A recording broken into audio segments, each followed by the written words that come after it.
Hello everybody, Mike here, and welcome to another episode of Spiral Up.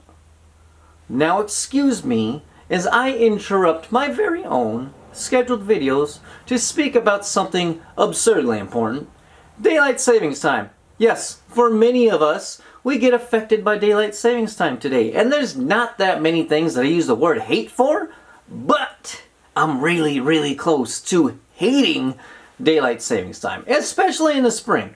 This shift, where we theoretically lose an hour of sleep, guess what? It's trash. And I'm not gonna lie.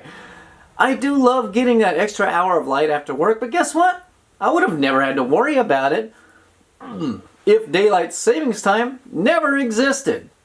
Now the problem with daylight savings time is that our bodies, they don't really care what time the clock says. And we can't just easily shift our sleep all willy-nilly style forward or back by an hour without there being some type of consequence, right? There's studies out there that prove how dangerous this is for both our physical and mental capacities. We see increases days after these shifts in heart attacks, workplace accidents, traffic accidents, all as a direct result of moving our clocks. Fantastic idea. But that is why I began preparing for this thing nearly a month ago.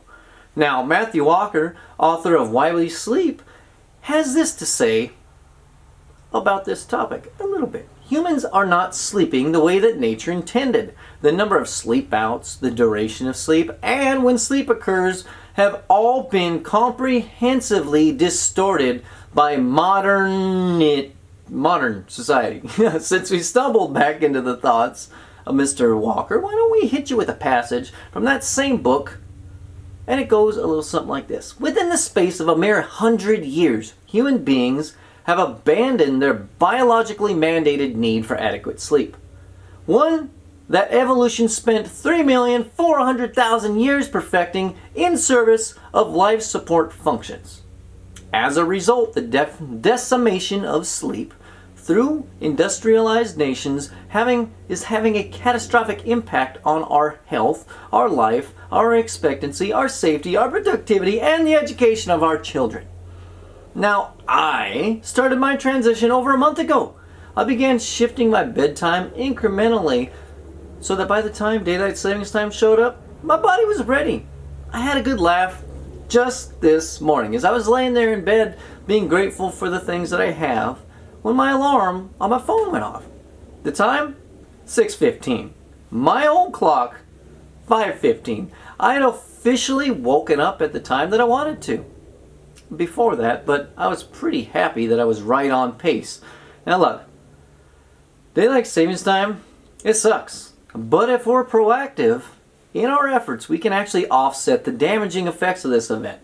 If you're watching this video today, well, guess what? It's too late to transition, but you can prepare so that you're not a walking zombie come Monday. Let's go through a little exercise here on sleep.